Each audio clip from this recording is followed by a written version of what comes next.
reason to collect more of the different type of vehicle, especially helicopter itself, not very popular when compared with the could be a car or a jet. So to bring these different type shape of vehicle into line, combiner was very useful idea. Ah, it's a trick we still use today. Yeah, awesome. Awesome. Sorry, I'm talking. I'm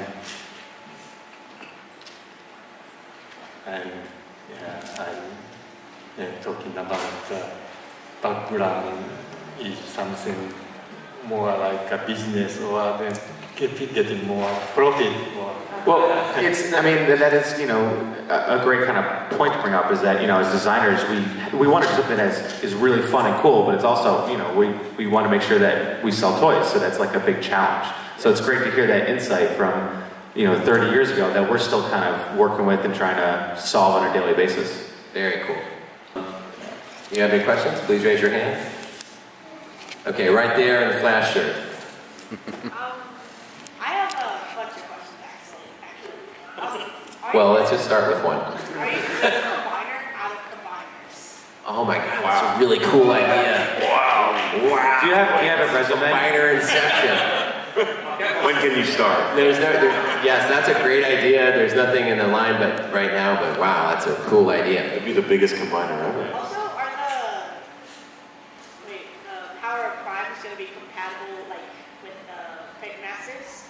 They are. And so you can actually put the Prime Master in a Titan Master's head socket, and you can have like a Prime Master head, which is crazy. I've done it. Or you can put we said this earlier, you can put Optimus Prime's head in the Matrix of Leadership and then put that in his chest, which makes no side of himself. I think the universe might implode if that happens. Yeah. He's full, yeah. Little guy in the orange shirt over there. Did you have a question? Oh, he's all set. Okay. Right back there with the Decepticon hat. One of my favorite things around holiday time are like the advent calendars, like Legos and stuff like that. And these new smaller price point figures like Titan Masters. Has that been something that maybe came an idea around before we had advent calendars? Oh, that's a really cool idea. We did the cereal box. We've got a lot of requests of doing like literally a cereal box full of those guys. It's an awesome idea. Thank you. That's really cool. Christmas time or holidays in general are my favorite time of the year. Right there in the front with the silver mask. I actually have a suggestion for possibly a future Transformer toy. So I was thinking possibly an Insecticon, but like a bee, but instead of Stinger, all machine guns possibly. Wow, like the CD. You're talking our language now, buddy. That's pretty awesome. You ought to draw a picture. Yeah. We might turn this into a recruitment panel. There's a lot of good ideas here. All right, there with an awesome mini-con perched on his shoulder. So when you're designing a Transformer, do you start in vehicle mode or robot mode? Ooh, that's a great question. I think that depends on what you're designing, and it depends on the designer. Me personally, I go from vehicle mode to robot mode because I need to know what is going to be on the robot mode. Like I said earlier, a Transformer, there's the protoform, which is the internal part, which is their anatomy, and then the outside is the armor. So the car part essentially is the armor. So you want to know what you're going to armor your robot in. And it depends on the character. Sometimes you will go from robot to vehicle, but most of the time, vehicle to robot, it makes your life a little easier. Sometimes though, we'll start at like a combiner mode, for example. We'll start at the combiner, and then we'll back our way into vehicle, and then back our way into robot, like in the case of Devastator. Yeah, and it's interesting because, you know, as designers, we draw a lot. And I actually have a sketchbook in my pocket. So like, if you just start drawing something, you know, like let's say, you know, thinking about a Transformer with the Mohawk, that might be the first thing I do is start adding a Mohawk. Then you might build it from there. So it's a very fluid process.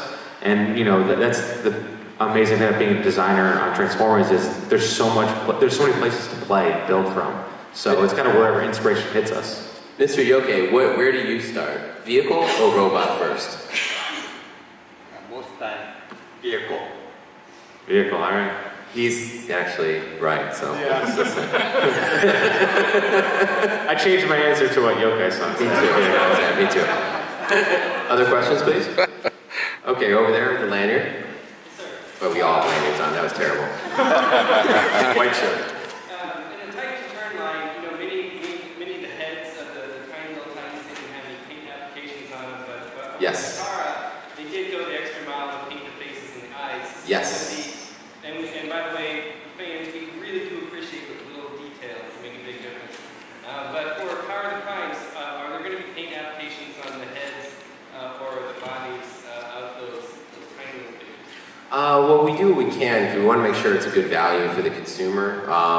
Luckily, our partners at Takara Tomy do have their Legends series, which is it's a higher price point, made for a collector who does appreciate those details. So we do support that awesome subline. On the case of those other characters, it's a case-by-case basis. You'll notice some of the Prime Masters do have more deco. In the case of, I don't know, Special Edition RC, she has a lot more paint. So those are a lot more complicated. Or the little die-cast guys come with series pack. Those guys have more paint. So I think it depends on the set, really. Sorry to sort of dodge your answer in a clever way. Matt Karpwich. Hi. Okay, you came up with a Transformers Zodiac, right? That's correct. What are each of your signs? Oh, I'm a Leo. What's your sign? Sagittarius.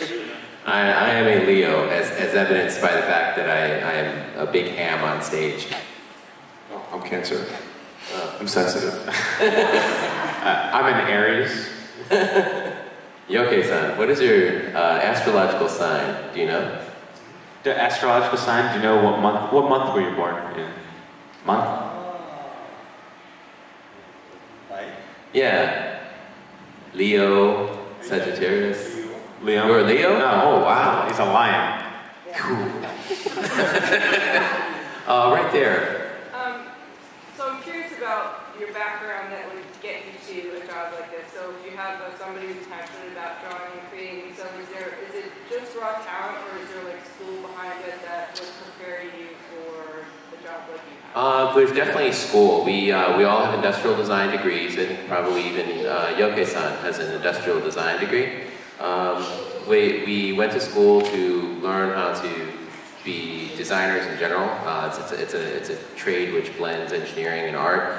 I think Lenny and Sean both have toy design degrees. Yeah, I'm a little different. I went to FIT, Fashion Institute of Technology in Manhattan, and they have one of the world's only toy design exclusive programs. So you would have a bachelor's or an undergrad in illustration or fine arts, and you create a portfolio to get into the toy design program. And in that program, we learn child development, we learn toy play pattern, we learn marketing.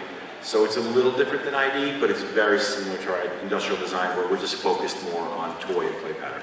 Yeah, and I have a bachelor's in industrial design, and the first time I took a drawing class was my freshman year of college. So, I'm a big believer that anybody who says they can't draw, you can draw. It just takes a lot of time and effort and desire. And it was something that I knew was a skill and a talent that would unlock things I wanted to do in life. Like when I first found out what a designer is, I was like, that is amazing. I want to do that.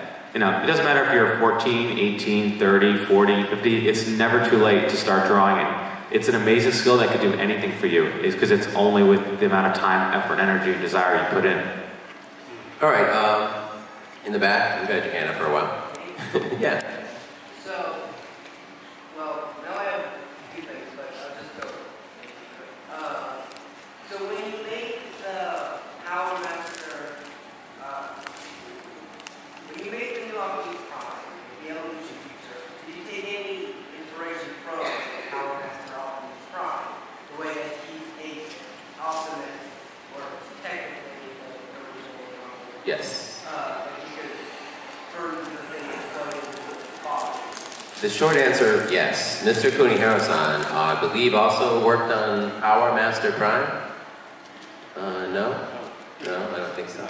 But we did talk a lot about it when we were working on that guy. Also, just to throw this out there, after the person brought it up, a cicada, a Insecticon combiner that is going to be actual, 3 Insecticons. Ooh, that'd be cool. That's awesome. I like the deluxe Insecticons myself. I think those guys haven't gotten a lot of love. And we'll be around all day, so if you have more ideas like that. All right, let's see, over here. I'm starting to notice a pattern with the all-spark and the spark of primes. I would be seeing more spark patterns cropping up as time goes on. I think it's kind of a coincidence. Yeah, it really is. Because like the Allspark is a cube, and the Allspark has a spark in it, it gives life. And I think it really played into the Allspark toy line. Well, we named it after it, right? Of course it plays into it. But at the same time, I think the cube is just a really nice form factor for Transformers. It is, and honestly, I think it's what makes us, geez, we're not Transformers.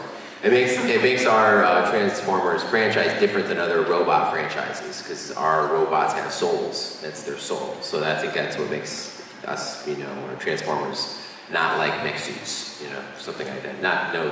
No diss against mech Go ahead suits. on mech suits. Mech suits are cool. I like mech suits. All right, little guy with the shirt right there, stand up. Can Transformers turn into anything that's not a dinosaur, a turtle, or a bug, or a robot? Technically, yes. The Transformer will be able to scan typically inanimate objects. It's up for debate if they scan something else. But I like to think that they're more than meets the eye, and they could be anywhere around us. Even those panels up there. But no, I like to think that's one of the magical things about Transformers is they can scan anything and transform. Very good question. Ejector turns into a toaster. That's right.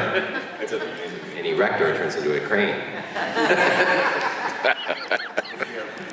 Well, yeah. In Japan, we have ice candy transformer. A what? Ice candy? Yoke-San. Oh, like an ice cream bar popsicle. transformer. Oh, ice cream. That's fantastic. Ice cream transformer. When I was a little kid, I had McDonald's toys that transformed into little McDonald's food too. All right, I think we'll probably take one more question. Okay, right here in the front, you've had your hand up. So the Forge the Fight game, Yes. Shark-Con designs of that are pretty sweet. Any chance to be seeing those come around anytime soon? Oh, Shark-Decons. Well, we just put a great Shark-Decon out. It is pretty sweet, but Yeah. design. And we're paying attention to what's going on anywhere else, anywhere in the fandom, like the games, and we're fans. We're playing these games. He really likes Shark-Decons. Yeah. Actually, because I kind of am afraid of sharks, so then to get my fear over is I like, obsessed with them. So, but yeah, we're definitely looking and watching stuff like that. It's good to hear. Maybe a Shark-Con turns into a jet. That is an awesome idea. Brian in front row. On the packaging of Transformers toys, it always says product converts instead of product transforms. What is the reasoning for that? It's not, I'm not able to comment at this time, but it is what they do. Transformers convert from one mode to the other. Okay. All right, I believe that wraps up the panel. If you have any other questions, please stop by the booth. Thank you, guys.